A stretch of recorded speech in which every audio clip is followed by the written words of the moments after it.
Welcome to Talking Live. I'm Dr. Robi Ludwig. We are interviewing a rising political star, Adrian Perkins. He is the mayor of Louisiana, Shreveport, Louisiana, and his background is so impressive. You must be the most eligible guy in your town. Is that true? Yeah, it's interesting. At a city council meeting, my relationship status was brought up and it made the newspaper. So yes, people are very, very interested in who I'm dating, but I am, a single person right now and I'm focused on work. I'll put it that way. Your background is so interesting. You're certainly one of the people of the town.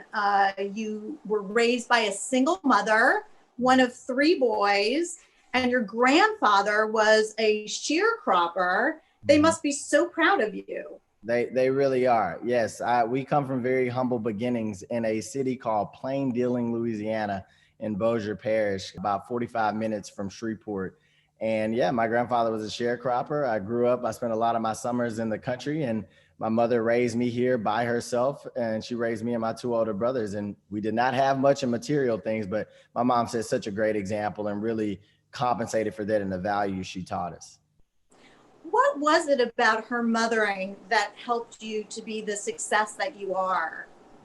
The word that stands out is the selflessness. My mother worked multiple jobs. She worked, 60 to 80 hours a week, worked her fingers to the bone to provide for me and my brothers. And there were some nights when we didn't even have enough food for everybody. So she would get up from the kitchen table for dinner and just let me and my brothers eat food. That is a sacrifice and a level of selflessness that, I don't know what's a more powerful statement. So, and watching her, I call her Superwoman, and watching Superwoman every day, it didn't matter what environment I was going to grow up in. I knew that I would be successful and go after the things I wanted in life because she set such a great example.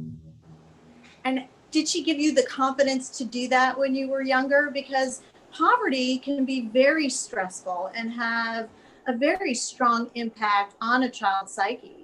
Oh, yeah. And she did everything she could to protect us. Like I said, from making sure that we had what food was available, making sure that she figured out a way to get us to sporting practices so that we didn't really realize what situation that we were in. So she did a phenomenal job at protecting us. And like I said, she just taught us things to really overcome whatever obstacle was in front of us. So, I'm grateful for her to this day. You have a very impressive background. You went to West Point, you went to Harvard Law, and now you are a mayor who is running for the Senate. Did you always want to get into politics? No, actually. I was into sports growing up, and I thought that I would be an engineer or an architect, but 9/11 happened. And after that morning and watching the fear on my classmates' faces, the fear on my family's faces, the fear within my community, I said, I'm going to step up and I'm going to protect my family. I'm going to protect my community. So that kind of put me on this trajectory to public service. And I served in the military for 8 years, went to law school, was always active in student government. So kind of figured that politics would be a natural extension with me going back and serving my hometown. And were you the first Black president of West Point? I was the first Black graduate to be class president at West Point in the over 200-year history of the academy. You're now running for Senate. What do you think you can do as a senator that you can't do now as a mayor? Well, pass a COVID relief bill to make sure that people have a sufficient amount of resources for us to get through this pandemic that we're in, come out on the other side and be postured to be even stronger. And what I mean by that is making sure that individuals and families have resources, access to resources like unemployment benefits, making sure that cities like Shreveport and cities around the country have money to cover the budgetary shortfalls that we've experienced with our stagnant economy so that we can continue to provide those basic services, sanitation, public safety, and also making sure that small businesses get the relief that they need to survive. They're the cornerstone of our economy, and we have to make sure we look after them as well. And if we do that, we will be poised to be even stronger on the other side of this crisis. Why do you think masks have become such a huge debate? You signed an executive order suggesting that everybody wear a mask. There have been high numbers of people infected with COVID in Louisiana. It's just mind-boggling to me. Yes, it is mind-boggling to me as well. And we have listened to the experts since we were hit with this pandemic. And my opponent, Senator Bill Cassidy, is a medical doctor, and he is one of the people in Washington, D.C. that's politicized this virus. That's the reason why we're so mind-boggled right now in this particular moment. They have said, hey, it's a infringement of your civil liberties and all these other things. But we wear seatbelts. We have to prioritize public safety above all, because, you know, if we're sick or if we die, we don't have any civil liberties. So that has to be the number one priority. And they have not prioritized that. They prioritize playing political games, and it's made us sick. And also, there's a lot of fear out there. I mean, I don't see how anyone can have a strong economy if people are afraid they're going to get sick. So I just don't understand that kind of positioning. My feeling is, in order to open up the community, and I want businesses to be open, that we have to find ways to do it and be safe. And wearing masks seems to be the best option we have right now.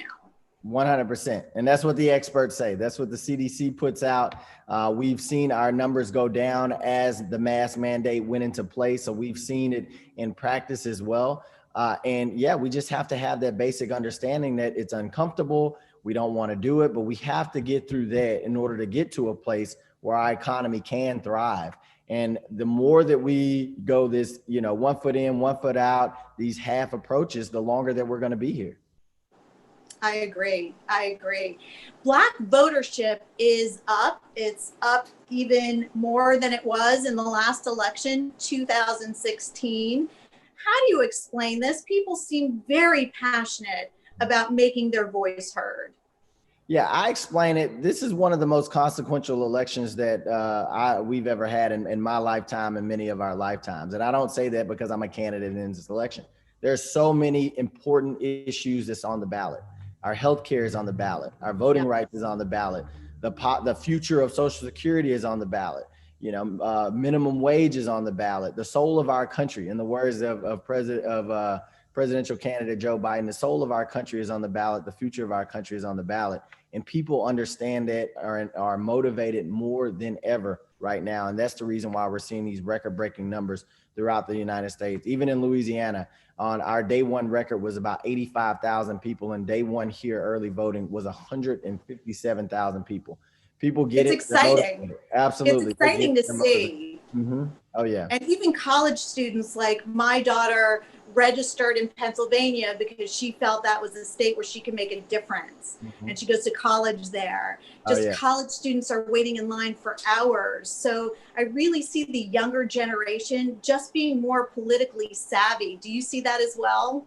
I do. And I've seen a special attraction to the Generation Z and some younger millennials as well to our campaign, because they have a chance to put the first millennial in the United States Senate. There are no millennials there now. So just for the fact that I'm, you know, if I'm not within that young generation, I'm close enough to it to make sure that their voices are heard in the highest, you know, governing body in the land. You're a good role model for the millennials, that's for sure. Well, good. I hope so. My peers seem to like me, at least in my student government setting, when they had to vote for me. So I hope I'm setting a good example for my generation. Well, you're very relatable. There's been a lot of news about police brutality and racial bias when it comes to arresting Black men in particular. And there's been a movement to defund the police. What are your thoughts on that, especially as a military guy? Yeah, I'll say I'm not interested in defunding the police at all here. I work alongside my firemen, my police officers every single day. They're truly heroes here in my community, and my community loves them too. They work alongside them. They want them in their neighborhood. They want them keeping their family safe, their neighborhood safe. But on the flip side, the concerns of police brutality are real, legitimate concerns. And that's the reason why we have to take a deep look at ourselves, and we have to be committed to reforming our police departments and our first responder departments throughout the country so that it is more in line with what the citizens want and what they expect. At the end of the day, if you do reform and there's that mutual respect between law enforcement and our civilian population, everybody is safer. You have a lot more collaboration and you can truly keep a community safe. So, that's a legitimate concern. We just need to throw away this false dichotomy that if you want to reform the police department or look into practices that you don't like police officers, that's completely false. You can love police officers and understand that there are some bad apples, there are some bad actors within those departments that oftentimes make them look bad. Well, I certainly think education can be very helpful, and identifying those sadistic police officers and eliminating them, and also providing treatment for Oh those yeah. police officers who have post-traumatic stress, and perhaps that gets them to behave in ways that they wouldn't need to if they got the proper treatment. Oh yeah. You have been supported by some of the most important and famous people in politics: President Barack Obama, Kamala Harris. They both support you and your run for Senate. What did that mean to you? It meant a great deal. I admire them so much. Their leadership, their vision, their decency is something that we really, really need right now in this country. So it meant a great deal to me. It also meant a great deal to citizens throughout Louisiana. I hear it all the time when people will tout my endorsements because, a place like Louisiana where we're often written off by Democrats like the ones you name and the party, that people are paying attention to us, and that President Barack Obama, the only race in the state that he would endorse during the primary would be this Senate race, means a great deal to us, and people are excited. I bet he sees himself in you. I don't know about that. We have some similarities. We do have some similarities. Yeah. Mm-hmm. Well, it's a huge compliment, and I think it says a lot about you. You're running the campaign in such an interesting way. We know that in order to run, it's very expensive. And many people are suspect when corporations back certain politicians because we don't know who their loyalty will be to. You called it, and I love it, I'm going to get your word, people power donations has really supported your campaign. Yes, this is a people power campaign. Absolutely. You nailed it. We have over 50,000 contributions in our campaign. We've raised over $2 million, and there's more contributions than my opponent has gotten in the entire fundraising cycle dating back to 2015. We've only been doing this since July. So truly, and the average contribution is about $40. So anything people can give is helping us out in a major way. We're surprising a lot of people, and we're really fighting for change. But you got it. There's way too much money in politics. People from my background that grow up with single parents and poor neighborhoods, they don't often get to be in this position because of all the barriers in front of them, the financial barriers. So there's too much money in politics, but we are going to use everyone's voice to come together and really fight to change and make things better for us. This current election, what do you think is going to happen? A lot of people still don't know what's going to happen at the end of the day.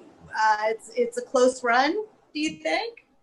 Yeah, well, I'll say I'm not a prophet, but what we're seeing in the numbers, what we're seeing in the turnout, I will say that I do have a high degree of confidence that we will be making decisions, just how proactive we've been up to this point as voters, that we will be making decisions to really heal our country, to bring our country back together. We understand, again, all that's at stake, all the issues that are at the ballot box, and we are going and making sure our voices are heard so that we have, a more perfect union that serves more of us. And I'm excited about it. I can't say what the outcome will be. I don't want to jinx it either. My name is on the ballot.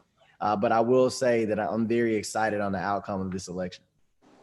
Well, I want to thank you for your service. I want to thank you for joining me on Talking Live. I wish you the best of luck. I hope you'll stay in contact with me. Absolutely. Absolutely, Dr. Lovett. Whenever you want me on, just invite me back. I'll be happy to come back. Thank you. And thank you for your patience. Oh my goodness. What a morning. Problem. Thank you. And thank you everyone for joining Talking Live, and we'll keep up on your campaign and find out what happens. Thank you so much. I appreciate it.